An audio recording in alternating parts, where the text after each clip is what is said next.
MLA SI വാഗ്പൂരിൽ SIക്കെതിരെ വകുപ്പ് തല നടപടിക്ക് സാധ്യത. സംഭവവുമായി ബന്ധപ്പെട്ട് assistant commissioner PK Ratnakumar SI ഷമീലിന്റെ മൊഴിയെടുക്കും. മൊഴിയെടുത്തതിനു ശേഷം സിറ്റി പോലീസ് കമ്മീഷണർക്ക് റിപ്പോർട്ട് സമർപ്പിക്കും.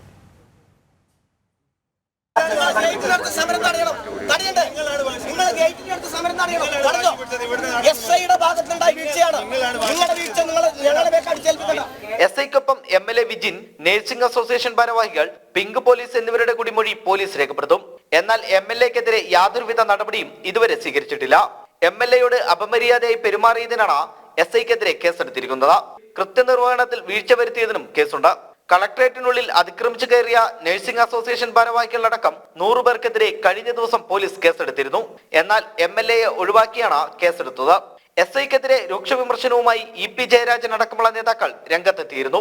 KGNAയുടെ നേതൃത്വത്തിൽ നടന്ന സമരം ഉദ്ഘാടനം ചെയ്യവെയാണ് SIയും വിജിൻ MLAയും തമ്മിൽ വാക്കേറ്റമുണ്ടായത്. ജനം, കണ്ണൂർ.